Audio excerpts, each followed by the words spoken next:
자, 안녕하십니까. 예. 저기 6회에 걸쳐서 이제 우리가 선택형 강의를 하게 됐는데요. 이게 참 6회죠? 총 6회.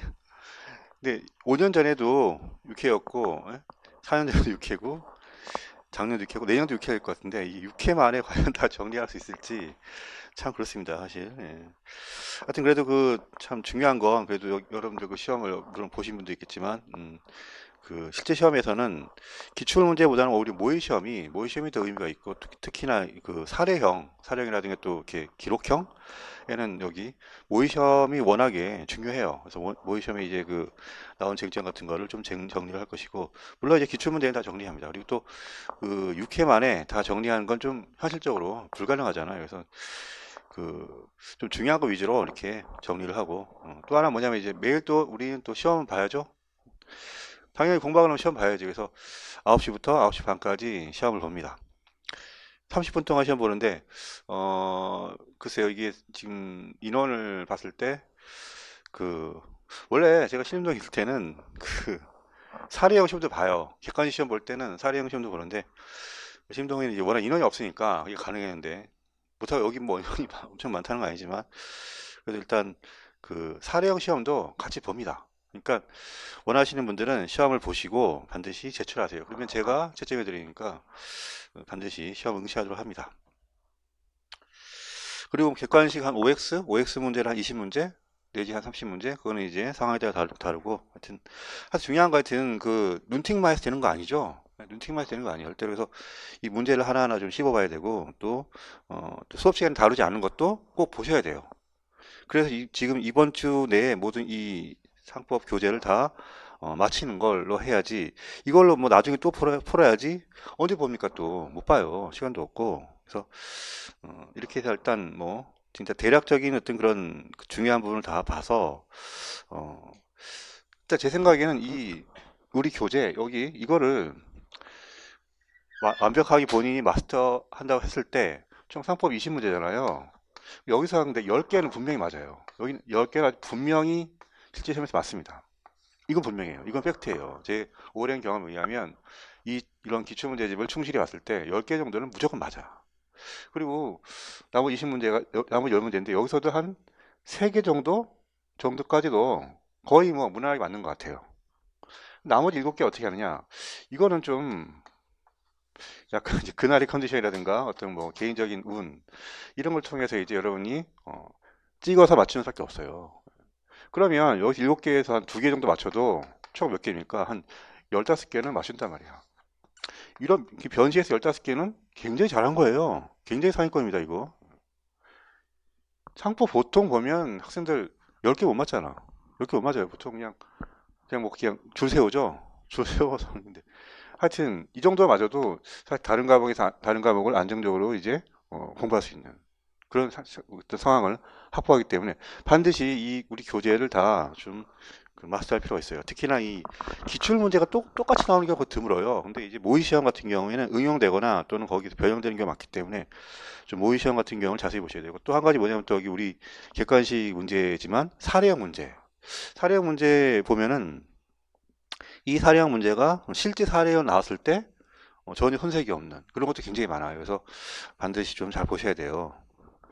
아무튼 굉장히 칠법 선택형 과목 중에서 가장 좀 짜증나고 제일 좀 이렇게 싫은 과목이 학법인데, 그래도 어떡합니까? 그래도. 그래서 지금 요번 주를 통해서 하여튼, 어, 웬만하면 다 이렇게 좀 눈팅을 해서 좀 이렇게 하도록 하세요. 예. 그리고 또 시험도 보니까 반드시 응시를 하셔서 한번 이렇게 써 보세요. 예?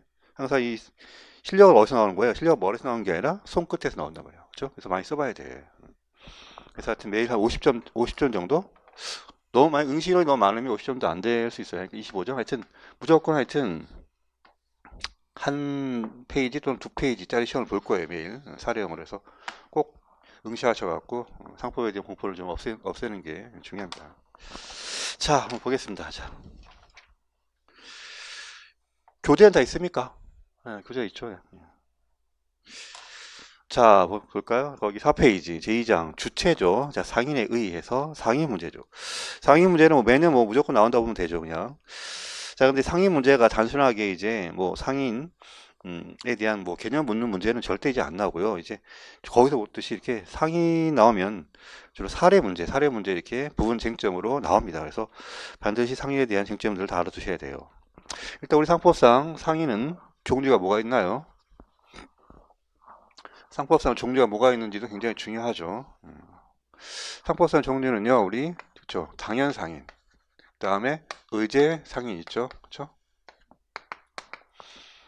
당연상인은 어떻게 하는 거예요? 당연상인은 그렇죠, 기본적 상행위, 그렇죠, 기본적 상행위를 어떻게? 그렇죠, 영업으로. 그렇죠. 그리고 중요한 게 뭐죠? 자기명의, 그렇죠? 자기명의를 해야 돼. 세 가지 요소가 있죠. 당연상인, 기본적 상행위, 영업으로, 자기명의. 그렇죠? 다 중요해요. 뭐가 시험에 나올지 몰라. 선택 사례형에서는. 그죠? 예. 이 기본적 상행위는 이게 뭔가? 이거는 상법 그 46조에 나와 있죠. 46조에 22개 나와 있어요. 그렇죠? 딱 정해져 있어. 근데 우리 근데 사회에서 근데 이 상행위가 22개밖에 없습니까? 훨씬 많단 말이에요. 그래서 그 나머지 그 이외의 행위들, 기본적 상행위 이외의 행위, 이외의 행위를 규율하기 위해서 필요한 게 바로 의제 상행이에요. 그래서 이거 되게 중요하죠. 여기 줄여서 뭐라 합니까? 준상행위. 그래서 여러분들이 그 법전을 보고 당연 상인에 해당되는 거, 그다음에 그렇지 않은 거, 그렇지 않으면 의제 상인이 되겠죠. 그거를 좀 분명히 확실하게 해놔야 돼요. 예를 들어서 학원업은 당연 상인이 아니에요. 우리 법전에 없어요. 그렇기 때문에 학원업은 의제 상인 속하죠. 이런 것들 분명히 여러분 알아두셔야 돼. 그다음에 이제 영업으로, 그렇죠? 반드시 영리를 추구해야 돼요. 영리를 추구하지 않으면 상인이 아닙니다. 그렇죠? 뭐 사회 봉사를 위해서 뭐 장난으로 이런 건 다 안 되는 거예요. 영업성의 중요한 요소 세 가지 뭡니까? 그렇죠? 첫 번째 영리 추구하고, 두 번째 계속해야 돼. 한 번 하고 말면 안 되죠. 우리 대학 축제에서 그 이렇게 주점하잖아요. 근데 그거 한두 번 하고 말 거잖아. 그때 걔들은 상인이 아니에요. 그다음에 세 번째 대외적 인식 가능성. 그렇죠? 대외적으로 인식이 가능해야 돼. 그래서 예를 들어서 밀수를 해 돈 벌었다. 상인이 아니고는 우리 상법에서 걔들을 이제 상인으로 좀 포섭하기 부담스럽죠. 예. 세 가지 요소 이런 것도 이렇게 암기해 두셔야 돼요. 연계돼 이런 식으로. 그다음에 중요한 건 자기명이죠. 자기명의 반드시 자기명의를 해야 돼요. 이 명의의 의미는 뭐죠? 명의는 명의가 이건 되게 쉽죠. 이건 뭐예요? 법적 효과의 당사자, 그렇죠? 당사자가 되는 것이잖아. 권리의미 주체예요. 근데 중요한 건 자기명의를 어떻게 파악해? 실질적으로 파악하죠. 우리 상법에서는 실질적으로 파악해. 즉 예를 들어서 만약에 내가 이제 좀 공무원이야. 그래서 내가 이제 좀 장사하기 좀 힘들어. 그러니까 이제 우리 와이프 이름으로 이제 당구장을 내가 열었어요. 그러니까 이름만 이제 영업 허가만 당구장 저기 허가고 모든 걸 내가 다 해. 그럼 누가 상인이죠? 내가 상인이지. 그죠? 이렇게 실질적으로 파악한다는 거. 요거와 좀 비슷하지만 다른 게 뭐 있나요? 그쵸? 계산. 상법에는 진짜 많이 나오죠, 계산이란 말. 이 뭐야, 이게? 여기 되게 어려워요, 되게. 손실과 이익의 귀속. 그쵸? 어떠한 거래의 손실과 이익이 누구한테 귀속이 되는가. 즉 뭐냐면, 어떤 거래에 내가 법적인 채무자야. 내가 돈을 내야 될 의무가 있어. 그렇다고 해서 반드시 내 주머니에서 돈 나와야 돼? 그건 아니지. 내 주머니에서 반드시 돈 나와야 돼? 그건 아니란 말이야. 그래서 실질적으로, 이 주머니에서 돈이 나오는 또는 주머니에 돈이 들어가는 사람이 누군가, 그게 바로 계산의 문제야. 그렇죠? 상법에서 굉장히 중요해 이거. 알겠습니까? 그다음에 의제상인도 요거 나머지 다 같아요. 영업으로 자기명의. 그렇죠? 예. 자, 이런 걸 일단 봐주시고 자 봅시다 한번. 자 1번 문제는 이제 거기 상인 자격의 취득 시기에 관한 문제예요. 그래서 그 일반이라고 해서 항상 상인 자격을 취득하는 것은 아니죠. 그래서 어떤 행위를 해야지만 상인 자격을 취득하게 돼요. 근데 그것이 무엇인지에 관한 이제 문제입니다. 한번 보겠습니다. 자, 학원을 운영하고자 하는 갑. 자, 학원을 지금 아직 운영하는 건 아니고 설립하여 운영하고자 하고 있죠. 그렇죠?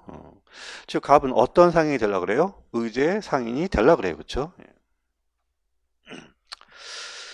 자, 2013년 4월 1일 영업 준비 자금으로 사용하기 위해서 상인이 아닌 을 밑줄. 이게 되게 중요하죠. 비상인이죠.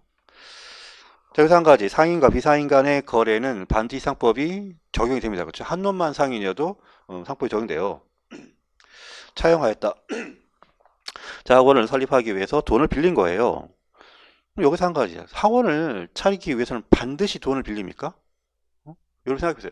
돈이 많으면 굳이 돈을 빌리지 않습니다. 그렇죠? 예. 근데 예를 들어서 임대업을 할 때는 임대물이 있어야 될 거 아니야. 내가 여러분이 저도 여러분들 다 꿈이 다 건축주 아니야. 건축주, 건물주. 그러니까 왜 그게 임대업을 하기 위한 건데 항상 임대업을 하기 위해서 뭐가 필요해요? 당연히 물이 필요해. 임차물이. 그러니까 그때 그래서 그 임대업을 하기 위해서 임차물을 구입하는 것은 그는 성질상 당연히 필요하죠. 하지만 학원을 설립하고자 할 때 돈을 빌리는 거 이것은 꼭 그렇지는 않아요. 그렇죠? 예. 그래서 여기서 굉장히 중요한 쟁점이 있죠. 그래서 이런 개업 준비 행위로 이제 상인 자격을 판단하는데 그 시점에 대해서 좀 차이가 있습니다. 그건 좀 이따 하고요. 그다음에 일단은 자 중요한 건 을이 갑이 학원을 운영할 것이라는 점에 대해서 알지 못하고 상대방이 알지 못해요. 그리고 또 이를 인식할 수 있는 객관적인 징표도 없었다. 밑줄. 객관적 이런 것들은 다 뭐예요? 다 판례 문구입니다. 그래서 알지 못했다 이런 말들, 객관적 징표 다 이런 것도 다 판례 문구이기 때문에 여러분이 나중에 답안 뒤에 써야 될 그러한 키워드가 되는 거예요. 중요한 건 갑이 이제 학원을 운영을 하기 위해서 을한테서 돈 빌리는데 을이 그걸 몰라. 을이 그걸 모릅니다. 중요한 건 또 이러한 차용 행위가 반드시 이 학원업에 필요한 것인지 그러게 문제가 있죠. 그래서 여기서 요거를 알아두셔야 돼요. 이거는 뭐 워낙에 사례에 또 이 기록에서 되게 중요한데 그러니까 개업 준비 행위. 그러니까 우리는요 그, 자기가 하고자 하는 그 행위를 할 때는 당연히 상법이 적용되고 문제는 이 개업 준비 행위부터 상법이 적용이 됩니다. 개업 준비 행위. 그렇죠? 그러니까 개업 준비하는 행위 시점부터 상법이 적용되는데 근데 이게 조금 달라요. 뭐냐면 자, 개업 준비 행위라는 것을 객관적으로 아는 경우. 객관적으로 알 수 있는 경우. 예를 들어서 임대업 이런 거. 임대업을 위해서 그 임대물을 구매하는 행위, 당연히 그런 것도 기업 준비 행위지만 그것은 객관적으로 알 수 있잖아요. 그죠? 예. 하지만 객관적으로 알 수 없는 경우도 있어. 그게 뭐 있나요? 금방 우리가 하는 이제 학원업. 학원업을 위한 차가 이런 거 모르잖아. 그러니까 두 개가 좀 달라요, 사실. 그래서 요 위에 있는 것은 요 객관적으로 알 수 있는 경우에는 뭐예요? 이건 객관적 인식 가능성. 상대방이 객관적으로 인식 예, 가능하면 그때 비로소 상위자격을 취득해요. 그러니까 구체적으로 어떤 식이에요? 그렇죠? 임대업을 하기 위해서 그렇죠? 임대업을 하기 위해서 임대 건물을 같은 임대업을 하는 사람으로부터 살 때 그때 상위 자격을 취득하죠. 요거는요. 근데 요거는 객관적으로 알 수가 없어. 그러니까 어떻게 반드시 말을 해줘야지. 그래서 설명하고 상대방이 인식해야 돼요. 이거 되게 중요하죠. 이거 현실적 인식이에요. 이건. 그래야지 바로 저 사람이 장사하겠구나 아는 겁니다. 만약에 설명 안 하면 이게 저 사람이 장사하겠구나 그걸 모르잖아요. 그러면 기업준비행위가 상해가 되는 것이 아니에요. 그래서 굉장히 중요하죠. 요거. 그래서 설명을 했느냐, 설명하지 않았느냐 상당히 중요합니다. 그래서 요것도 그 사례나 충분히 기록이 나올 수 있습니다. 그래서 지금 그 4페이지 보고 있는 그 문제는 학원 설립을 위한 지금 1억 원 차용 행위 이것은 행위의 성질로 봐서 알 수가 없는 행위죠. 그럴 때 어떻게 해야 돼요? 상대방이 알아야 돼. 근데 지금 보시면 설문에서 을이 모른다고 했잖아. 그리고 또 객관적인 징표도 없었다고 했기 때문에 결국 뭡니까? 갑이 을로부터 빌린 돈은 이거는 뭐예요? 상행위가 아니에요. 그게 중요하죠. 알겠습니까? 그래서 상해가 아니기 때문에 상법이 적용되지 않고 민법이 적용이 됩니다. 즉 상사 시효와 그 상법 그 법정 이율이 적용되지 않고 민법이 적용돼요. 알겠습니까? 그래서 거기 지문 볼까요? 1번 보시면 기억 보세요. 자, 갑이 2013년 4월 2일 을로부터 1억 원을 차용한 행위는 보조적 사행이 아니죠. 사행이 아닙니다. 보조적 사항이 뭔가요? 그거는 그쵸? 기본적 사항이 또는 주사항을 위한 행위죠. 그러니까 내가 만약에 슈퍼마켓을 해요. 내가 하는 그 기본적 사항은 뭐죠? 물건을 파는 거잖아. 매매죠. 근데 물건을 팔기 위해서 내가 딴 데 물건을 사와 또는 점포를 내가 구입해 이런 것들 다 그런 건 다 내 영업을 위한 행위니까 다 그것은 보조적 상행이죠. 아무튼 자 보조적 상행이 아니기 때문에 기억이 틀렸죠. 자, 니은번 자, 갑이 자기 정명의로 사업자 등록을 하였다면 상인으로 인정되는 자는 갑이라니까요. 실질적으로 파악한 때니까. 이것도 굉장히 중요해요. 이것도 언젠가는 시험에 나옵니다. 이것도 이런 것도 기록이 나온다니까. 기록 이런 거 조심하셔야 되는 거. 그 다음에 한편 다시 교재 위에 올라가서 자기 소유의 X 건물에서 학원을 학원 운영하고 있던 병 뭐예요? 이건 의제 상이죠. 이미 의제 상인이에요. 병은. 그래서 갑이 학원을 운영하고자 하는 사실을 알고 그러니까 인식에는 전혀 문제가 없는 겁니다. 무조건 알고 있기 때문에. 그 다음에 갑에게 2014년 5월 3일 갑에게 X 건물과 학원 시설을 매도했죠. 자, 팔았죠. 그러니까 즉 상인 간에 지금 매매를 한 거예요. 상인 간 매매는 우리 상법상 특례가 있죠. 특례가 있기 때문에 상인 간 특례, 그 조문에 5가지 있죠. 그래서 그게 적용되는 사안이에요. 그건 좀 뒤에 있기 때문에 그거는 좀 우리가 지금은 이제 일단은 그 부분은 패스하겠습니다. 지금은 상인 여부 그거에 대해서만 이제 얘기하는 거예요. 그래서 여기 보시면 디귿번은 일단 그 상인 간 매매 특례 부분인데 그쪽 가서 설명할게요. 일단 그거 맞는 지문입니다. 자, 그 다음에 리을번. 자, 보세요. 갑이 학원을 운영하던 중, 즉 갑은 이미 상인이죠. 이미 상인입니다. 근데 지금 여유 자금을 상인이 아닌 무에게 대여한 경우, 상인이 뭔가 어떤 액션을 취한 것이죠. 상인이 아닌 그 무에게 대여한 경우, 즉 자금에 대한 지금 대여 행위가 있는 거예요. 그러면 갑의 행위는요, 영업을 위한 것으로 반드시 추정됩니다. 되게 중요하죠, 이거. 예. 그러니까 상인이 하는 행위가 있어.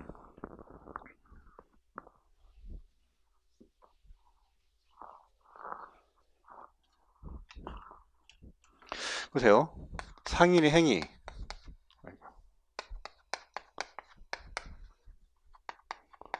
두 가지 있습니다, 이게. 자,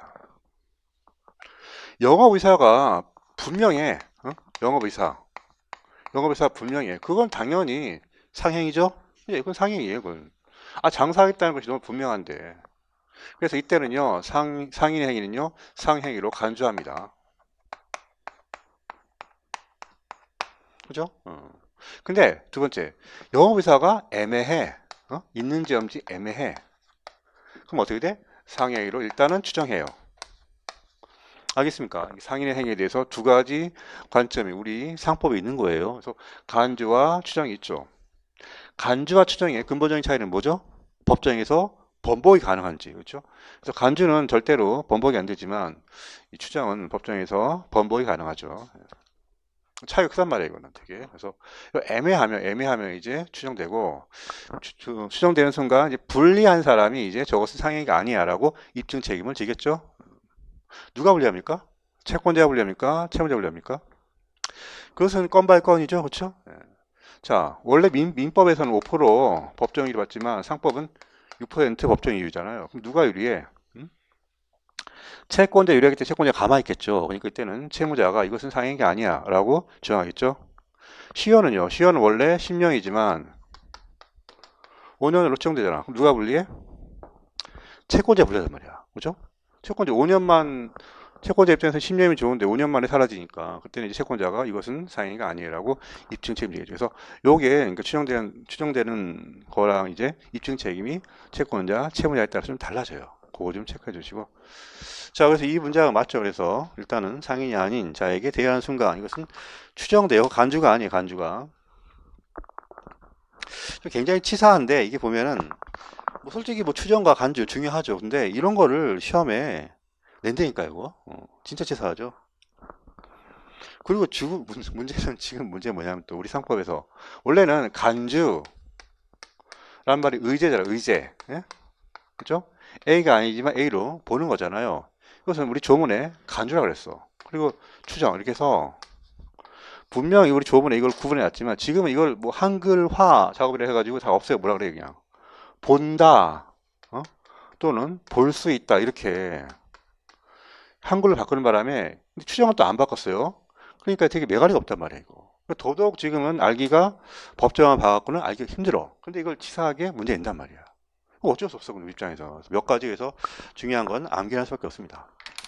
특히나 이 상인의 행위, 간주와 추정 반드시 체크하세요. 그래서 요 문제는 솔직히 설문 1번 요거는요 그냥 사례를 내도 이상하지 않습니다. 굉장히 좋은 사례 문제예요.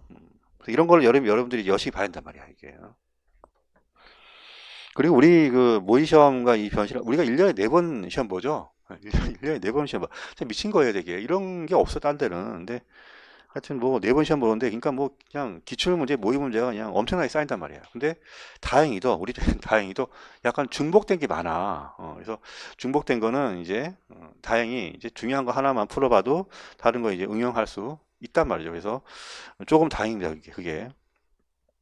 4번 시험 보는데 매우 달라봐. 그럼 완전히 사람이 이상해지죠. 1년에 4번 시험 보는 게 어딨어, 사실. 그럼 진짜 아닌 것 같아. 자, 그 다음에, 5페이지. 5페이지 그 문제는 이제, 뭐, 한번 보세요. 그렇게 어렵지 않으면 일단 지나갑니다. 그리고 요거는 이제 그 상인과 매매의 문제이기도 하기 때문에, 일단 지나갑니다, 일단. 그 다음에 7페이지, 제 3장. 기업의 설비 있어요. 기업의 설비. 자, 기업의 설비는 두 가지가 있죠. 인적 설비하고 물적 설비. 인적 설비 뭐가 있습니까? 바로 상업 사용이. 그렇죠? 여기서 기업이라 하는 것은 상인이 아니에요. 기업은 뭐예요? 기업 그러면 절대 여러분들 이거 회사라 생각 안 됩니다. 뭐예요? 기업이라는 것은 그냥 상인이야, 상인. 독자적인 영업 능력이 있는 주체를 상인이라고 해요.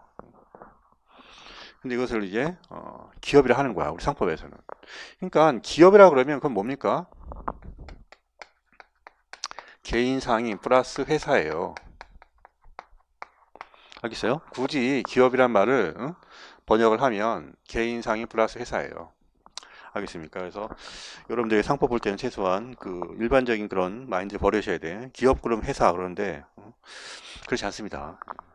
자, 기업의 설비는 인적 설비 뭐가 있다고요? 상업 사용이. 물적 설비는 영업소, 뭐 상호 뭐 이런 것들이죠. 그러니까 상인들의 무기에 무기. 자, 상인들이 혼자 하기 힘드니까 이제 대리인을 고용합니다. 그게 바로 상업 사용이죠. 상업 사용의 본질은 뭐예요? 대리인이에요, 대리인. 그렇죠? 대리. 여러분 일부에서는 대리인입니다. 그래서 그 대리인인데 그 상업 사용 종류가 세 가지가 있죠. 뭐가 있나요? 지배인, 그 다음에 부분적, 포괄, 대리권을 가진 상업 사용, 그 다음에 물건 판매, 점포, 사용인, 즉 의제 사업 사용인 세 가지가 있죠. 그 세 가지는 이 그 대리권의 범위에 따라 다른 겁니다. 그 중에서 이제 지배인이 제일 중요하죠. 지배인은 우리 상법 조문에 나와 있죠. 예, 지배인 상법 조문에 나와 있습니다. 법전 볼까요? 법전? 법전 가져오셔야 돼. 뭐 객관식 문제 푼다고 법전 안 갖고 오고 그러면 안 돼. 그건 되게 태도 불량이에요, 그건. 그리고 웬만하면 이 한자가 나와 있는 법전 보셔야지. 이거 뭐 한글 법전 보시면 응용력이 떨어져요. 그러니까 맷집이 약해. 왜냐하면 실제 시험장에서는 이 저기 한글 법전 한자 나온 거 주는데 혼자 한글 법전 3년 동안 보다가 갑자기 그 시험장에서 한자 법전 보잖아요. 그러면 현타 와요. 진짜 그렇다니까. 그러니까 평소에 그러니까 한자 법전을 이렇게 보셔야 돼. 자, 그다음에 11조 보세요. 11조. 11조 1항이 바로 그 지배인에 대한 개념이에요. 그래서 너무 공합죠, 이런 거는 되게. 그래서 1항 보시면 지배인은 영업주에 가름하여, 영업주는 바로 본인입니다. 본인. 가름하여 그 영업에 관한 재판에 모든 행위할 수 있다. 오, 지배인은 영업주에 가름해서 모든 행위할 수 있네요. 심지어 변호사가 아니더라도 재판상 행위를 할 수 있어요. 그렇죠? 그래서 거기 나와 있죠, 지배인. 그래서 우리 입장에서 되게 땡큐죠. 계산 볼까요? 2항. 자, 지배인은 지배인이 아닌 점원, 기타 사용인을 선임 또는 해임할 수 있다. 지배인이 선임할 수 있습니까? 안 됩니다. 그렇죠? 그렇지만 지배인보다 자기 급이 낮은 애들은 이제 선임 해임할 수 있죠. 상황 볼까요? 상황 보시면 지배인의 대리권에 대한 제한, 지배인의 대리권을 뭐라 그래? 지배권. 이걸 제한, 누가 제한할까요? 그렇죠. 본인이 하겠죠. 너는 손버릇이 안 좋으니까 1억 이상은 나한테 꼭 동의를 받아. 이런 게 내부적 제한이죠. 그렇죠? 근데 이렇게 내부적 제한을 했는데 문제는 이놈이 1억 넘어서 거래했어요. 그럼 어떻게 돼요? 거기 보세요. 선의 제3자에게 대항하지 못한다. 뭐예요? 일반적인 사람들은 지배인 그러면 그 사람은 모든 걸 다 할 수 있다 생각한단 말이야. 그렇죠? 여러분이 그 은행이 지점장, 대표적인 지배인인데 지점장이 100억 정도 대출 당연히 할 수 있다 생각하잖아요. 그렇죠? 그렇잖아.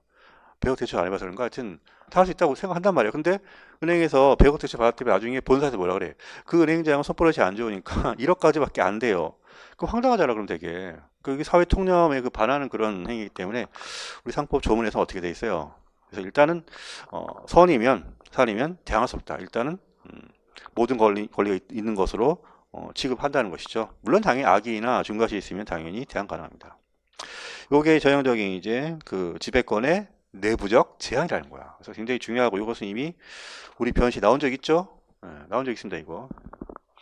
굉장히 쉽단 말이야. 이거 나오면 어떻게 써야 돼, 이거? 여기서 일단 쓰는 게, 좋은 보고 풀면 되죠? 그래서 지배인의 대리권에 대해서 성질 세 가지. 뭐 있어요? 포괄, 정형, 획일성. 이것은 획일성이 가는 것이다. 그 다음에 선의가 뭐고, 제3자가 뭐고, 대항하지 못한다가 뭐고, 쓰면 되는 거예요. 굉장히 쉬운 문제였어요, 그건. 그럼 모든 문제가 다 이렇게 법전을 이렇게 분석하면 다 풀리냐? 그건 절대 아니에요. 절대 그렇지 않습니다. 근데 가끔 뭐 선생님들 중에서 뭐 법조만 보면 다 본다. 그런데 그건 뻥이에요. 가짜뉴스예요, 이거는. 이거는 말도 안 돼. 이 법조이라는 것은 진짜 지나치게 기술적인 건 아니면 그 추상적인 것만 썼기 때문에 법조를 봐서 다 할 수 있다. 이거는 모르겠어요. 중국 법조는 모르겠지만 우리나라 법조는 갖고는 안 됩니다. 하여튼 그래서 근데 중요한 건데 법조 열심히 읽으셔야 돼요. 왜냐하면 그 시험에 그 문제 풀 때나 이런 거는 다 기초가 되는 건 다 법전이에요. 그렇기 때문에 시작할 때도 법전이고 다 되게 중요합니다. 그래서 법전을 항상 열심히 옆에 두고 읽으셔야 돼. 알겠습니까? 한글 법전 안 돼요. 절대로. 제가 누누이 말씀드립니다. 자, 그 다음에 상업사용인. 자, 그래서 거기 7페이지. 자, 옳지 않은 것은 변시 사회 문제죠. 일단은 1번 문제는 일단 틀렸지만 일단 나중에 뒤쪽에 있으니까 지나가고 일단 2번 볼까? 2번? 자, 2번 보시면 자, 지배인이 영업주의 명의로 한 어음행위. 자, 지배인은 대리인이기 때문에 누구 명의로 해야 돼? 타인 명의로 하는 것이죠. 그렇죠? 대리인이 자기 명의로 해?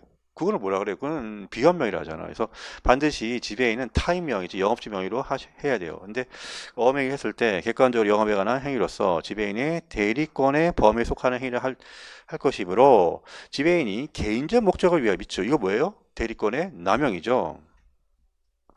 여러분 민법에서 배웠단 말이죠. 대리권의 남용. 원칙 뭐예요? 지배인이, 그러니까 대리인이 대리권을 남용하면 원칙 유효야. 그렇죠? 유효입니다. 다음 뭐예요? 상대방이 알았거나 알 수 있으면 누가? 본인이 무효를 주장할 수 있는 거죠. 항변의 문제입니다. 여기 우리가 이제 회사 가면은 이제 대표이사의 그 대표권 남용과 같은 맥락이에요. 하여튼 어쨌거나 지배인이 개인적 목적을 위해서 어음행위를 한 경우에도 행위 효력을 일단 원칙 영업주 즉 본인에게 미칩니다. 다만 이런 상대방이 알았거나 알 수 있으면 무효를 주장할 수 있는데 이러한 법리는요 표현 지배인의 경우에도 동일하죠. 그죠? 굉장히 중요한 판례예요. 여기서 뭐가 쟁점이죠? 쟁점이 이거죠. 그러니까 자 대리권 남용 또는 대표권 남용은요 항상 적법한 대리권, 대표권을 전제로 해요. 그렇죠? 근데 이 지금 표현 지배인은 뭡니까? 이거 무권 대리인, 그렇죠? 무권 대리인의 행위를 전제를 하기 때문에 이게 모순되는 거 아니냐 이런 되게 날카로운 질문을 했단 말이야. 그죠? 안 날카로? 날카롭지. 이 정도면 굉장히 이거 표현 지배는 무권 대리를 전제로 하는 것이고 대리권 남용은 유권 대리를 전제로 하는 건데 어떻게 이것이 가능한가? 그래서 요게 이제 좀 그 문제가 있긴 하지만 판례가 뭐 분명한 논거를 되지 않습니다. 판례는 그냥 이게 판례 문구인데 판례 문구도 표현 지배인도 가능하다는데 교수님들은 왜 이거를 가능하다 합니까? 그렇죠. 유권 대리 경우에도 대리권 남용을 통해서 회사 본인이 책임을 면할 수 있잖아. 그러면 당연히 무권 대리인 경우에도 대리권 남용을 통해서 본인이 책임을 면할 수 있어야 돼. 즉 뭐예요? 공평의 원칙이야. 공평의 원칙은 이론이 아니에요. 공평의 원칙은 진짜 케이스 바이 케이스, 건 바이 건을 봐서 좀 너무하다 이런 거 이건. 그래서 공평의 원칙은 이론이 아닙니다. 근데 중요한 건 이제 이거를 이제 교수님이 논거로 삼죠. 알겠습니까? 그래서 이건 나중에 표현 대표에서도 배울 겁니다. 그 다음에 세 번째, 자, 부분적 포괄 대리권을 가진 상업 사용인 부포상이죠, 부포상. 그래서 주로 이제 회사에서 무슨 뭐 이제 그런 이제 그 과장들, 이런 애들 있죠. 자, 사용인의 경우에는 표현 지배인에 관한 상법 14조 규정이 유추, 제정돼야 한다 할 수 없다. 3번 맞죠. 이건 진짜 중요해요. 사례에서 나올 수 있고 기록이 나올 수 있고 너무너무 중요하죠. 자, 일단은 지배인이 아닌 자가 지배인의 명칭을 사용해서 어떤 일을 했어요. 그리고 상대방이 그걸 믿었습니다. 그러면 본인이 책임지는 거. 그게 바로 뭐예요? 표현 지배인이죠. 네, 표현 지배인 제도. 표현 지배인 제는 전형적인 외관주의예요.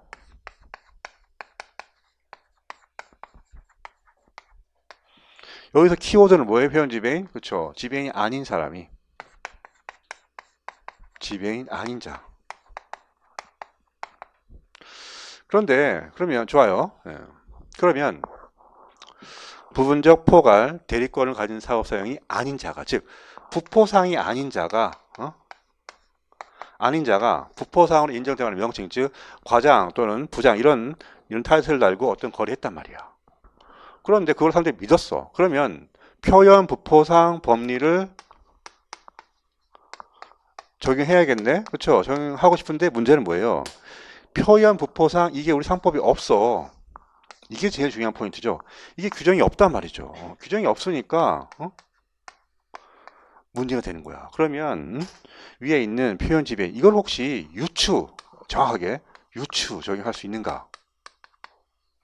여기서 유추란 말 꼭 써야 돼요. 답안지에 유추 할 수 있는가? 우리 상법 우리 판례 뭐라 그래요? 첫 번째, 야 그거 규정이 없지 않냐? 응? 우리 판례 이런 거 되게 좋아합니다. 규정이 없다. 판사분들 이런 거 되게 좋아하죠. 규정이 있니 없니 이런 거 되게 강조해. 근데 규정이 없다. 그다음에 또 이걸 인정하게 되면 지나치게 영업주의 책임이 확대된다. 그리고 세 번째, 야 민법 있잖아. 민법 756조 또는 125조 있지 않냐. 그래서 민법상의 표현 대리라든가 또는 사용자 책임 있지 않느냐. 그래서 요 세 가지 논거를 해가지고 부정합니다. 여러분 암기하셔야 돼 이거. 그래서 첫 번째 뭐라고요? 규정이 없다. 두 번째 지나치게 확대된다. 세 번째 민법이 있다. 규대민 암기해 주세요. 규대민 이런 거는 그냥 눈 감고 써야 되는 거야 이런 건. 자 논의의 초점이 뭐라고요? 규정이 없다. 그렇죠? 그러니까 문제된다. 결국 규대민으로 안 된다 이렇게 쓰는 거예요. 그래서 한 가지 이 문제를 풀 때 가장 중요한 그 포인트는 뭘까? 맨 처음에 써야 될 문제. 그러니까 여러분 사례에서 제일 중요한 게 뭐예요? 논리적 연결고리잖아. 이 비법 답안지하고 사시 아재 답안지하고 차이가 뭐예요? 연결고리가 있는지 없는지 그 차이 난단 말이야. 이 사시 아재들은요, 이 공부를 안 해서 그렇지 연결고리는 분명해. 왜냐면 신림동에서 연습한 게 내 그거거든. 말이 돼, 말이.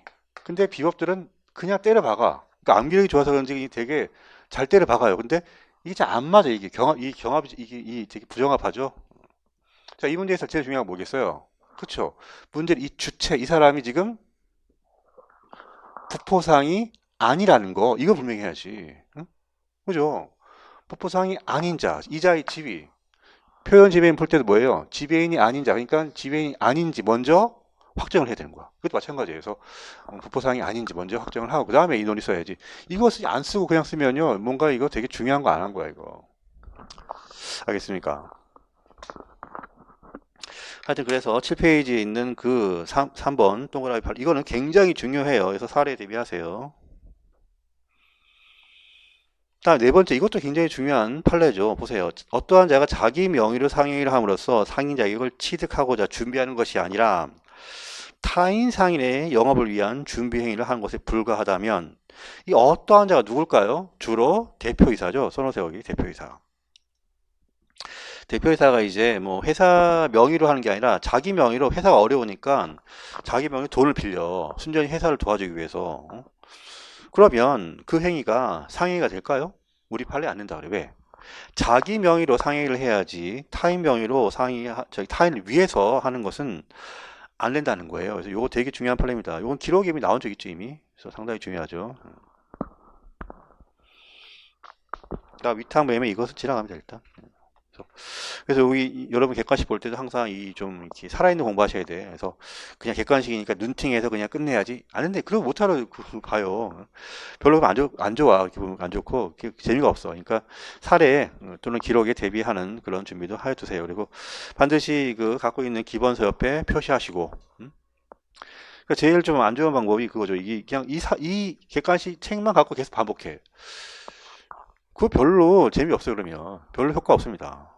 반드시 어떻게 해야 돼? 옆에 본인 기본서 또는 이제 자기가 이제 단권한 그 책 그 옆에 두고 반드시 확인하고 체크하고 가필하고 이렇게 해가야지. 그냥 이 책만 덜렁 봐. 그 이 책 한 두세 번 볼 거래. 그건 별 의미 없어요. 이거 사실 한 번 보고 버려야 될 책이죠. 그래서 그 여러분이 만약에 그 책에 그 자기 단권하진 책 옆에 가필하고 표시했으면 이 책은 두 번 볼 필요 없는 거예요. 알겠습니까? 그래서 좀 그렇게 해서 시간을 아껴야지. 이거를 두세 번 볼 거 생각하니까 기가 막히죠, 사실. 근데 그건 별로 좋은 방식이 아니에요. 자, 그 다음에 8페이지에 너무 횡령죄 정리 한번 그거 해보세요. 한번 제가 뭐 형법 강사는 아니지만 한번 그래도 거기 정리해봤습니다. 그래서 그 우리 상법에서 횡령죄가 제일 중요한데 횡령죄가 성립하지 않는 경우가 있다는 것이 중요하죠. 그래서 여기 보시면 이사의 자유라든가 또는 이제 익명조합, 그다음에 위장 납입 프랜차이즈 이런 것들은 다 중요합니다.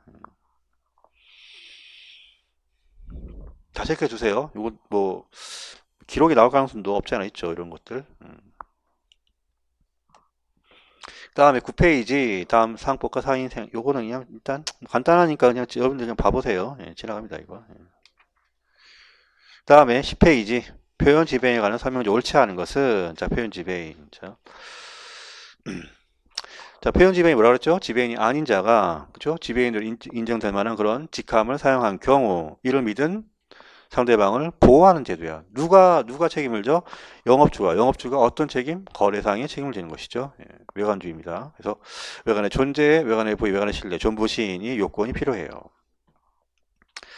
자, 1번 동그라미 영업주가 지배인으로 인정될 만한 명칭을 사용하도록 허락해요. 허락 동그라미 그렇죠. 반드시 뭐예요? 영업주의 기책 사유가 있어야 돼요. 허락이라 하면 그 영업주의 잘못이죠. 기책 사유죠. 그래서 묵시, 명시, 사전 사후 다 포함이 됩니다. 2번 동그라미 이것도 되게 중요하죠. 본 지점에 지휘 또는 감독 아래 기계적으로 제한된 보조적 사무만을 처리하는 영업소 밑줄 영업소장은요 표현 지배인이 될 수 없다. 굉장히 중요한 판례예요 이거.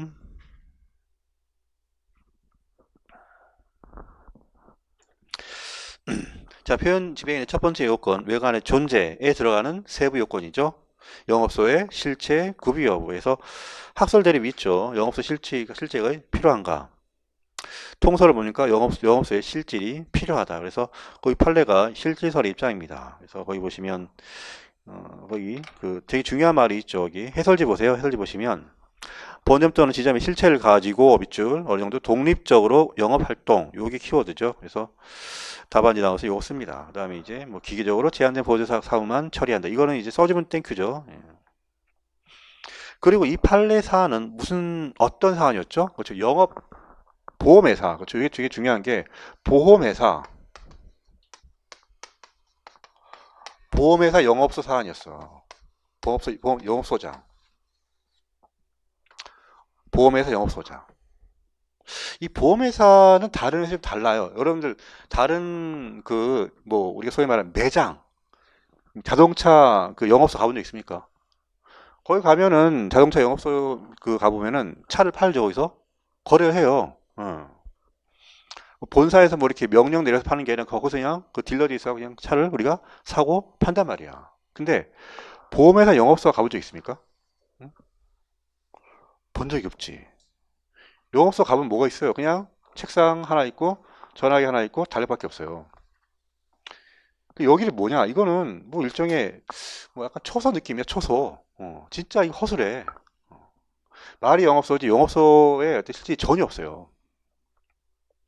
뭐냐? 본사에서 모든 걸 다 이렇게 그 지시하고 명령받는 그러한 일종의 뭐 그런 뭐 뭐라 해야 되나?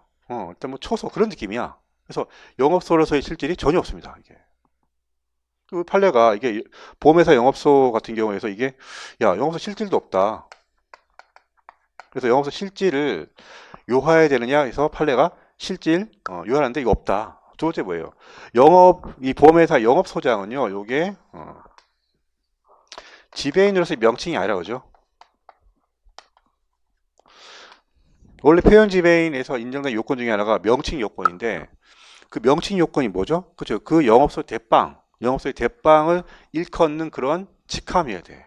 그러니까 뭐, 예를 들어서 뭐, 강남 영업소, 뭐, 이렇게 뭐, 벤츠, 뭐, 매장, 뭐, 어떤 소장, 이렇게, 이런 식으로. 근데 여기 지금 보험회사 영업소장이거든요. 그, 이게 지금 지배인을 인정될 만한 그런 직함이 아니라 그래요. 그래서 두 가지 쟁점 꼭 한번 알아두세요, 이거.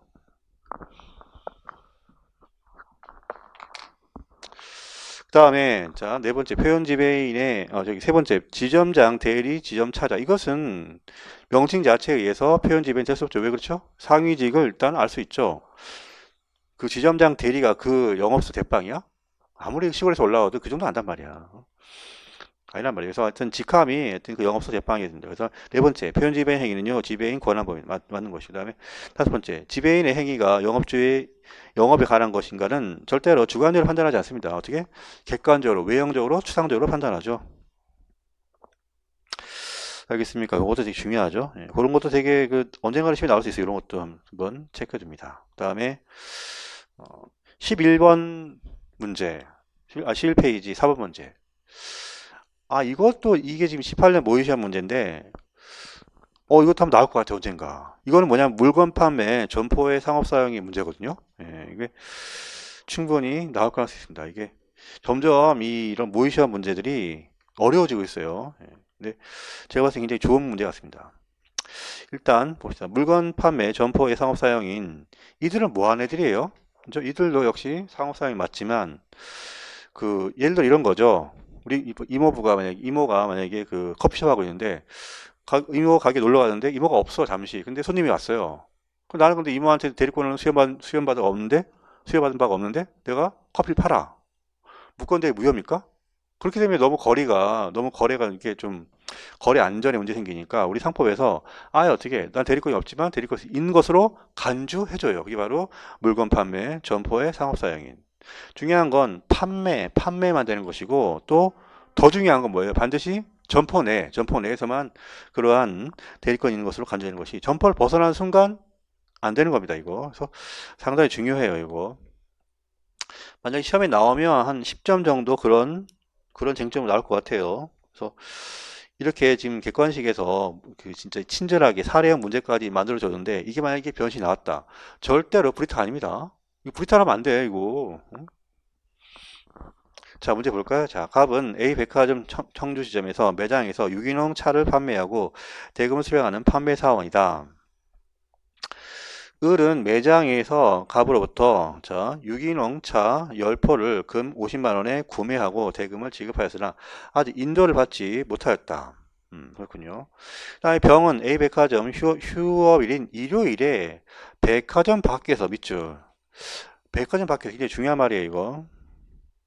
유기농차 50호를 시중보다 훨씬 저렴한 100만 원에 인도받기로 하고 그 대금을 갑에게 건네줬으나 갑은 지급받은 돈을 백화점에 입금하지 않고 주문받은 유기농차도 병에게 인도하지 않았습니다. 옳지 않은 것은 실제 판례 사안을 여기 만들어 놓은 거기 때문에 그대로 이 사안을 암기할 필요 있습니다. 자, 1번. 갑은 지배인이나 부분적 포괄 대리권을 가진 상업사용인보다는 상법 16조 물건 판매 점포의 사용인으로서의 그 의제 상업사용이죠. 다른 말로 의제 상업사용인. 그러니까 물건 판매 점포의 상업사용. 외우기 힘들잖아. 여러분들 이거 익숙하지 않잖아요. 물건 판매 점포의 상업사용인. 줄여서 뭐라 그럽니까? 의제 상업사용인. 같은 말입니다. 자, 2번. 자, 만약 A 백화점이 갑에게 실제로 유기농 차의 매매 계약에 대한 대리권을 수여하지 않았더라도 밑줄, 그쵸. 이게 중요한 건 대리권이 없어도 우리 상법에 의해서 대리권이 있는 것으로 간주하기 때문에 이런 것이 가능하죠. 그러니까 이런 건 충분히 기록에 나올 수 있단 말이야, 기록에도. 다음에 3번. A 백화점은 갑이 일요일에 백화점 밖에서 병에게 유기농 차를 판매한 행위에 대해서 상법 적용됩니까? 안 됩니다. 그렇죠? 이때는 대리권이 소멸되는 거예요. 그래서 책임 부담하지 않겠죠. 그렇죠? 꼭 체크해 주세요. 판례에 있는 거니까. 야, 네 번째, 대리권 부여하고 고용계약하고 상관 있습니까? 응? 대리권하고 이런 고용, 도급 이런 거 관계 있나요? 관계 없죠. 그죠? 기초적 내부 관계랑 대리권 수여랑 관계 없지. 기초적 내부 관계가 뭐냐고 이렇게 물으면 진짜 곤란해. 어? 이거 민법에서 배우고 와야지. 그죠? 민법에서 지금 여기서 이게 뭐 들어가면 곤란하죠. 이런 고용이라든가 이런 그 또 뭐 도급 이런 거는 다 계약이지만 대리권 수여는 단독행위죠. 그죠? 예. 다른 거야. 기초 내부 관계하고. 그래서 고용 계약이 무효된다 하더라도 대리권이 영향을 받습니까? 원래 영향받지 않죠. 원래는 안 받는데 이제 우리 민법에는 일단 기초 내부 관계 소멸되면 대리권도 소멸한 것으로 보죠. 그러니까 중요한 건 장래를 향해서 소멸되는 것도 있죠. 민법에서 열심히 배웠을 거라 하고 넘어갑니다. 그다음에 12페이지. 이거 진짜 중요하죠. 거기 5번, 6번 문제가 완전 같은 건데 최근 거 봅니다. 11년도 거보다 13년도 문제가 훨씬 좋아요. 11년도 그 11년도 문제는 좀 문제가 있어요. 그래서 뭐 11년도 약간 문제 이상했던 거를 13년도에 약간 이렇게 수정해서 다시 낸 것 같아요. 그래서 13페이지 문제는 풀지 마시고 12페이지 있는 문제만 풉니다. 자, 아까 얘기했던 표현 부포상 문제예요. 자, 통신 단말기 제조업체인 A회사의 영업 과장인 갑. 일단은 직합은 뭡니까? 직합은 영업 과장이기 때문에 일단은 절대 지배인은 아니고 그 다음에 부분적 포괄 대리권을 가진 상업사용이죠. 줄여서 부포상. 답안지에 보세요. 답안지 부분적 포괄 대리권을 가진 상업사용 너무 길잖아. 일단 한 번은 써. 그 다음에 가로치기 뭐라 그래? 이하 부포상이라 한다. 괜찮아요. 알겠습니까? 예. 근데 이런 거 없이 그냥 쓰면 안 돼. 그러면 이제 학원 답안지라 해서 이제 제가 욕먹죠. 제가 욕먹어요. 그러니까 그렇게 하지 말고 꼭 말줄임 꼭 하셔야 되니까 말줄임. 학생들이 쓴 건데 왜 제가 욕을 먹는지 저는 항상 이 얘기하는데 그다음에 새로운 수요를 파악하고 이를 보고하는 업무를 담당하고 있다. 갑의 미션은 뭐예요? 그렇죠. 거래처를 정기적으로 방문, 수요 파악, 보고 이게 미션이에요. 이게 일종의 뭐 기본 대리권이라 할 수 있겠죠. 그러니까 기본 대리권은 정확한 표현은 아니지만 이 사람이 하는 업무겠죠. 그렇죠. 기본 대리권이랑 상관없는데 나중에 헷갈릴까봐 이거는. 자, 그다음에 중요한 거 영업 관련 계약 체결 권한은 없다. 밑줄. 그렇군요. 그러니까 이 사람이 그 보면은 지금 새로운 수요 파악, 그다음에 보고, 그다음에 방문 이 정도만 할 수 있지 계약을 체결할 수 있는 권한은 없는 겁니다. 이 사람은 그러니까 만약에 계약 체결하면 어떻게 돼? 무권대리 무효가 되는 것이죠. 자, 가본 그래서 B와 통신 단말기 판매 계약 동그라미 체결한 후에 대금 1억 원을 수령했으나 통신 단말기를 인도하지 않았다. 옳지 않은 것은 기어 갑은 상표 제15조의 부분적 포괄 대리권은 가진 상업사용이라 할 수 없다. 이 말도 정확하지 않아. 이게 거기 보시면 이 사람은 부분적 영업 과장이라고 하기 때문에 일단은 대리권이 부분적 포괄 대리권이 있는 것으로 보여요. 근데 정확하게 뭐야 여기 영업 관련 계약 체결 권한 그쪽에 관해서는 이제 이 사람이 대리권이 없는 것이죠. 그죠? 네, 그러니까 이것도 정확한 이게 맞는 표현 아니야 이게. 정확히 뭐야? 특히 보면 거기 통신 단말기 매매 이거와 관련돼서는 절대로 부포상이 아니에요. 근데 그 위에 있는 거래처 방문이라든가 새로운 수요 파악, 다음에 보관 업무 여기서는 이제 뭔가 대리권이 있단 말이야. 그래서 이 기억 지문도 이게 만약에 실제 시험에 나오면 약간 그 정답 시비가 걸릴 수 있어요. 그래서 정확히 뭐예요? 여기 그렇죠. 통신 단말기 판매 매매 계약에 관하여라는 말이 앞에 있으면 더 정확한 말이 됩니다. 이뭐 갑은 A회사 영업과장으로서 부분적 포괄 대리권을 가진 상업사용과 유사한 명칭을 사용하여 법률 행위를 하였으므로 표현 지배인 상법 14조 유추용되지 않는다는 거 했죠? 이유 세 가지 왜 그래요? 규대민 암기라니까 규대민. 자 디귿법 진짜 잘 나오죠. 디귿법 보세요. 갑은 민법 126조의 표현 대리인이므로 B가 갑에게 이 사건 계약 대리에 관한 대리권이 있었다고 믿었던 것에 정당한 사유가 있다며 A 회사에 대해서 계약상 책임을 물을 수 있다. 맞습니까? 맞는 것처럼 보이죠? 자 민법 126조의 요건이 어떻게 요건 어떻게 돼요? 야 물었으면 그냥 튀어나와야지 뭐 그걸 생각을 해. 응? 그 뭐더라 이러면 안 된다니까요. 그냥 튀어나와야 돼 그냥. 뭐예요? 응? 기넘정 그렇죠. 기본 대리 있을 거 넘을 거 그다음에 정당한 사 있을 거 이거잖아. 그죠? 근데 이 사안에서는 지금 상대방이 이 사람이 지금 그 정당 대리권이 있는 것을 믿기 믿었어요. 그러니까 이 정당 이 사유가 있었어. 근데 문제는 뭐야? 물건 판매에 대한 기본 대리권이 아예 없던 사안이죠.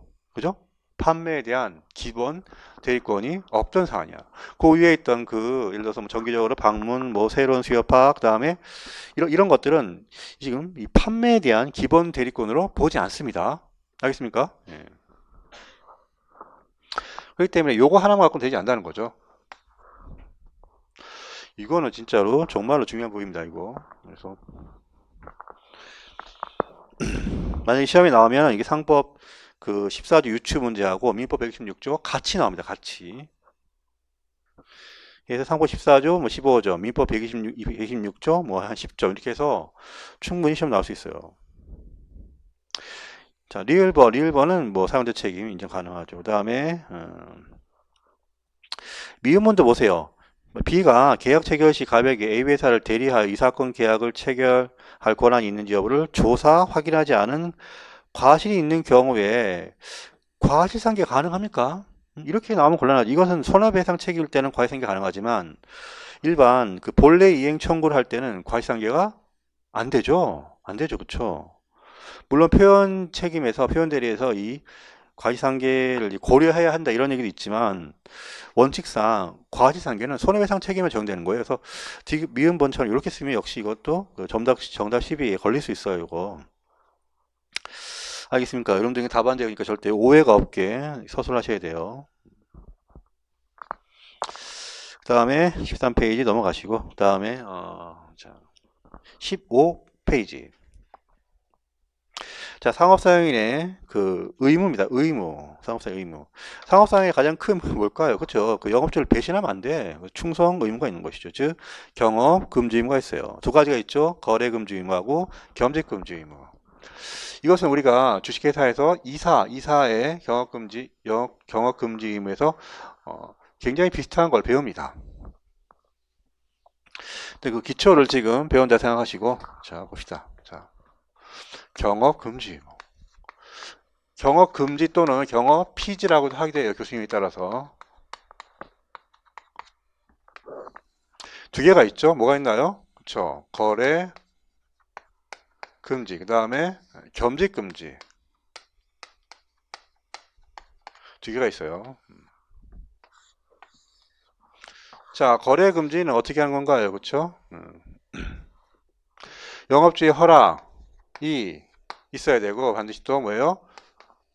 자기 또는 제3자 계산으로 그다음에 영업주 영업 불이에 속한 거래를 영업주의 허락 없으면 안 되는 거지. 영업주의 허락 없이 그렇죠? 자기 또는 제3자 계산으로 영업주의 영업 불이에 속한 즉 영업주와 동일한 그런 거래를 하면 안 됩니다.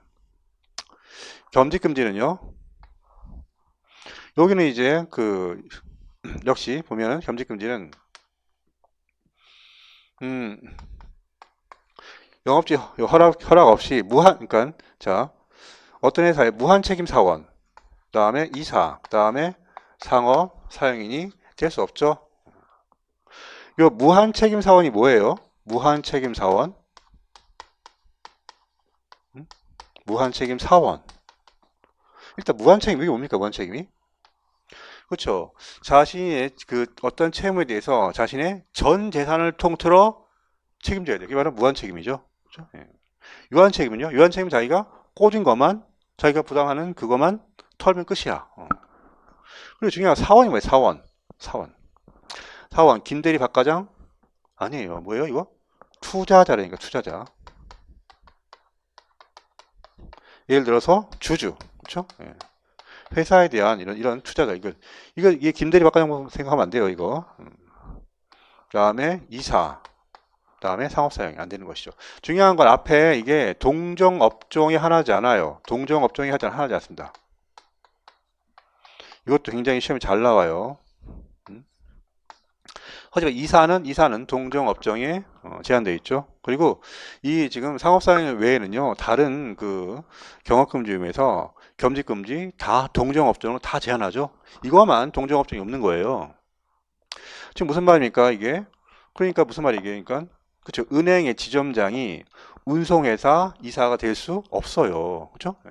뭐 이게 여기 동종업종이라 제한 안 하고 있으니까 이종이건 동종이건 다 안 되는 겁니다. 자, 중요한 거 이렇게 지금 이런 요건이 있는데 이거 요건 위반해서 만약에 영업주를 배신해서 거래를 했고 또는 겸직을 했어요. 그럼 어떻게 됩니까? 그러면 무조건 유효해요. 그렇죠? 위반해도 이거 무조건 유효야. 알겠습니까? 절대 상대적 무효 아니에요. 상대적 무효 아닙니다. 그러면 이제 영업주를 가만 안 있겠죠? 어? 영업주 가만 안 있지. 당연히 자기 배신했는데 가만히 있으면 되겠어요? 어떻게 해요? 손해배상 청구한다든가 또는 해지 가능하죠. 그 다음에 제일 중요한 개입권. 개입권. 나를 배신하고 네가 딴 주머니 차? 하고 해서 이제 개입권. 개입권이 뭐예요? 그쵸. 그 상업사용이 그 벌어들인 그 이익을 탈취해오는 거예요. 이게 중요한 게 탈취권이야. 이게 상당히 재밌죠. 탈취권. 갖고 와 돈. 그렇죠? 네. 그렇다고 해서 그 거래에 당사자가 되는 전면적 개입권 아니에요. 이것을 뭐라 그래? 실질적 개입권이죠. 실질적 개입권. 전면적 개입권 되는 것은 아닙니다. 꼭 알아두세요. 이걸 뭐 하는 건데요? 그렇죠? 이게 영업주가 상업사용이 자기 계산을 하면 어떻게 이것을 영업주의 계산으로 간주하고 그 다음에 제3자의 계산을 할 때는 이득의 양도를 청구하는 것이죠. 이것도 암기해 두셔야 돼요. 상업사용이 자기가 꼬라박았어. 자기가 돈 꼬라박았고 돈을 번 거예요. 그럼 어떻게? 그거 누구 거? 영업주 거래니까. 그대로 갖다 바쳐야 돼. 제3자 계산. 자기 친구가 같은 사업하는데 자기가 가서 일을 했어. 그러니까 연봉 1억을 줘. 그것도 역시 갖다 바쳐야 돼요. 그렇죠? 이렇게. 이게 계획권이죠. 자, 겸직금지. 자, 그 영업자를 배신하고 어떤 좋은 회사에 어떤 취업을 했어요. 그래서 그 취업 자체는 유효되니까 유효해요. 영업자 가만 안 있겠죠. 그 손해배상 청구하다든가 그다음에 해지 가능하지만 문제는 뭐예요?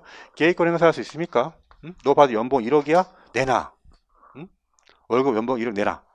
안 돼요. 왜? 규정이 없어. 이게 규정이 없어. 중요한 건 거래금지 의무에 대해서만 계획권이 인정되고 겸직금지에는 적용되지 않습니다. 굉장히 중요해 이거. 이것도 시험에 진짜 잘 나오죠. 매번 나오는 거 나옵니다. 보면. 자, 그래서 15페이지 볼까요? 7번. 갑회사에 전자제품을 판매하는 대리점. 거기서 굉장히 의미심장한 단어가 나왔어요. 대리점. 제가 진짜 분명히 예언하는데 대리점 이거 언젠가 나와요. 언젠가 대리점의 법적 성격이 무엇인지에 대해서 여러분이 답안지에 써야 되는 상황이 생길 거야. 진짜예요. 그래서 일단은 대리점 체크해서요. 대리점 일단 여러분 중요한 건 대리점 그러면요. 여러분 그래도 법학을 좀 아는 사람이지 아는 사람이잖아. 대리점 그러면 예를 들어 삼성 대리점.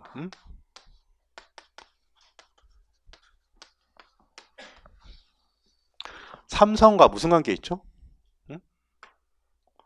삼성 대리점은요. 삼성과 무슨 관계 있어요? 무슨 관계 있을까? 예를 들어서 이 삼성 대리점에 어떤 사고가 발생했어. TV를 팔았는데 TV가 폭파했어. 그러면 본사인 삼성에 대해 청구할 수 있을까요? 여러분 이거 아셔야 돼. 이 삼성 이 대리점이라는 것은요. 이 삼성, LG 대리점, LG 이거와 관계 없어요. 뭐 하는 랜디? 이거는 뭐냐면 이거를 물론 계약서를 봐야겠지만 보통은 특약점이에요. 특약점. 이게 뭔데? 특약점. 특별히 약정한 거지. 뭘 약정한 거야? 너희 회사 물건만 팔게. 이거예요. 너희 회사 물건만 팔게. 즉 삼성전자 물건만 팔게. 이거예요. 그리고 삼성으로부터 얘들이 무슨 대리권을 수여받은 바가 없어요. 전혀. 전혀. 그러니까 이 삼성 대리점은요. 삼성의 대리인도 아니에요. 그리고 대리상도 아니에요. 알겠습니까?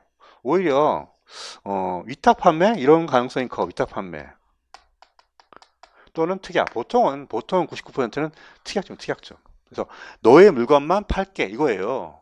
우리 가게는 LG 아니고 삼성 거만 팔 테니까 삼성 너희들 우리한테 조금 유리하게 물건을 좀 대줘. 이 정도입니다. 알겠습니까? 그래서 대리점 반드시 나중에 시험 나올 걸 대비해서 좀 고민하셔야 돼요. 중요한 건 대리점은 뭐예요? 얘는 대리인이 아니라니까 독립상인이야. 독립상인. 그렇죠? 예. 그래서 갑 회사의 전자제품을 판매하는 대리점을 운영하는 영업주 A는 B를 지배인으로 선임했다. 그러면 지금 보세요.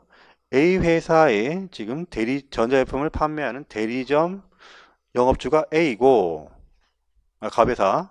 그 다음에 지배인이 B예요. 그러면 B가 지배인인데 지금 본인 누구예요? 본인? B한테 대리권을 수여한 자 누굽니까? 응? 갑입니까? A인가요? A죠. A예요. A가 영업주고 갑은 지금 이 A와 B하고 거래하고 전혀 관계가 없는 자입니다. 알겠습니까? 물론 회사도 지배인을 고용할 수 있어요. 근데 그런 문제가 아니죠. 지금 지배인을 지금 고용한 사람 누구예요? 영업주 A죠. 그래서 갑 회사와는 전혀 관계가 없는 거예요. 알겠습니까? 그래서 우리 나중에 이제 상해 강론 가갖고 대리점에 대해서 자세히 배울 겁니다.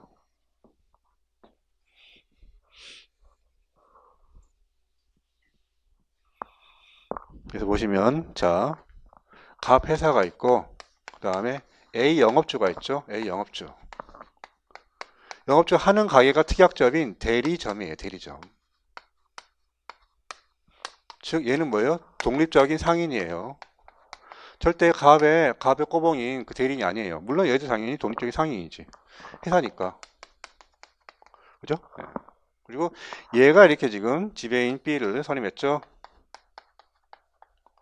알겠습니까? 그러니까 이 관계가 지금 본인과 대리인과 여기 있는 거 여기. 이렇게는 아무런 관계가 없는 거라니까. 이렇게는 그냥 얘 단순히 매매, 물건을 그냥 떼어오는 관계에 있는 것이지 별다른 관계 있는 게 아니에요. 알겠습니까? 그래서 이런 거 헷갈리면 큰일 납니다, 이거. 그러면 자, 지배인이 B예요. 그러면 이제 법률 행위를 이제 할 거 아니라고, 법률이 할 거 아니에요, 지금. 그러면 어떻게 합니까? 지배인이니까 본인 표시해야지. 그래서 A 지금 지배인.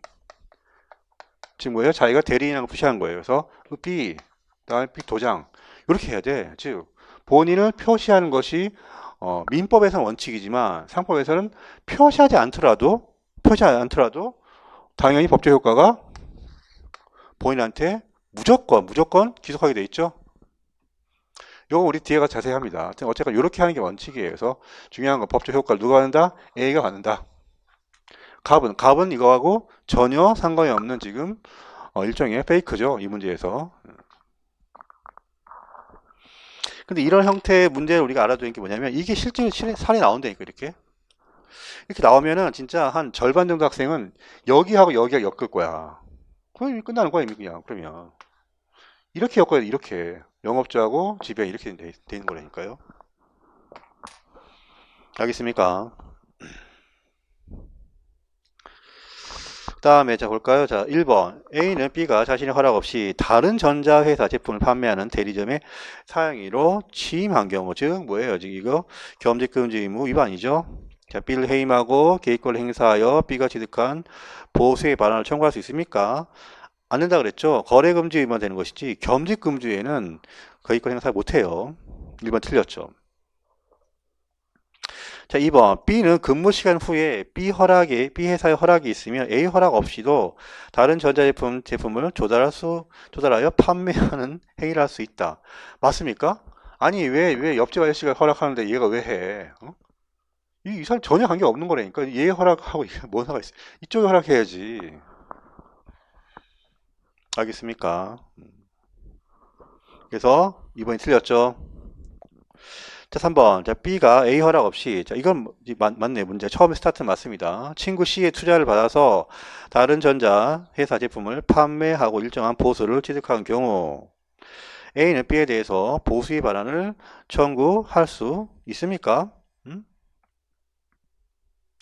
보수의 반환을 청구할 수 있으면 물론 C에 대해서 투자 대가를 얻은 이득의 양도를 청구할 수 있다. 이게 뭐가 틀렸죠? 지금 그 보면은 지금 이건 거래한 게 아니죠. 이것은 여기 겸직한 건 아니죠. 거래 금지 위반했는데 지금 보면은 친구 C에 투자 받아갖고 지금 어 그 B에 대해서 보수의 반환을 청구할 수 있으면 물론 C에 대해서도 투자 대가로 취득한 이득 양도를 청구할 수 있나요?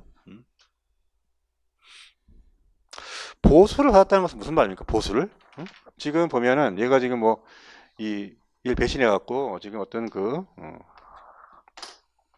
거래했어요. 거래를 거래했어요. 지금 뭐 이렇게 뭐 D라는 사람하고 그래서 이제 그 돈을 받은 거예요. 보수. 근데 보수의 반환을 청구한다. 그럼 이 거래가 무효가 되면은 보수가 다시 돌려줘야겠죠? 이 거래가 무효가 되면 보수의 반환 문제 생기는데 이 거래가 지금 무효에 유효해요. 무조건 유효해요. 그죠? 예, 무조건 유효합니다. 그래서 이 보수를 돌려주는 문제 안 생겨요. 물론 투자의 대가로 취득한 이득은 양도를 청구할 수 있겠지만, 그렇죠? 그래서 이 거래 자체는 유효이기 때문에 보수에 반한 문제가 발생하지 않습니다. 그 다음에 4번은 이제 대리권 남용에 관한 문제죠. 거기 보시면 이제 B가 대리점에 소모품을 공급하는 업자 D에게 영업에 관하여 A 명의로 약속은 발행했으나 실질적으로 자신의 채무를 변제하기 위해서 실질적으로 자신의 채무를 변제하기 위해서 요거는 뭐예요? 자기 또는 제3자 이익을 위한 것이죠. 대리권 남용 문제죠. 그 다음에 5번째 B는 갑의사의 허락이 있으며 A 허락 없이도 아니 왜 자꾸 갑의사 허락을 자꾸 언급해? A 회사 허락 없이면 무한책임 사원 될 수 없죠. 당연한 거죠. 체크해 주세요. 다음에 거기 16페이지 보시면 관련 판례 대리점 있죠? 한번 대리점 보시고요. 거기 판례가 있는 거니까 한번 봐주세요. 나중에 우리 뒤에 가서 저쪽 상영이 각집 가서 한번 다시 한번 보게 됩니다. 그 다음에 8번 문제 상업사용인 문제에서 거기 단순한 판례 문제 같은 거 여러분이 한번 읽어보시고 체크 한번 해보세요. 별로 어렵지 않습니다. 그 다음에 17페이지 보면 그 해설 보면 그 1번 해설에 있는 그 표 있죠? 그 상업사용인의 거래금지 의무와 그다음 영업주의 계획권에서 이게 자기의 계산일 때는 영업주의 계산, 제3자 계산일 때는 이득의 양도해서 요거를 바꿔내는 경우 있어요. 요걸. 그래서 이거 틀리면 안 되고요. 그다음에 두 번째 해설 보시면 제척 기간 요거 좀 봐주세요. 그래서 2주 1년이에요. 2주 1년. 그 주식회사 이사 같은 경우 어떻게 됩니까? 이사는 1년, 2주가 없어져. 그래서 1년. 그게 되게 중요하다고 그 송은여 선생님 책에 나와 있죠. 그런 표현이. 그다음에 4번 보면 4번 해설 보시면 건설회사 현장 소장 좀 신경 쓰세요. 건설회사 현장 소장 이건 뭐예요? 부분적 포괄 대리권을 가진 상업사용의 전형이에요. 소장 아니 소장 현장 소장. 근데 문제는 건설회사 현장 소장. 건설회사 현장 소장 뭐 합니까? 물건 팝니까? 건설하지. 가면 모래 달리고 뭐 이제 소리 시끄럽고 그렇죠. 그러니까 이 건설 현장 소장은요 절대로 뭐예요? 이건 영업을 하는 곳이 아니에요. 알겠습니까? 그래서 비록 현장 소장이지만 우리 판례에 의하면 절대 표현적 명칭, 그 영업소 대빵을 의미하는 그런 명칭은 아니라 그러죠. 그래서 이것도 좀 신경 쓰셔야 돼요.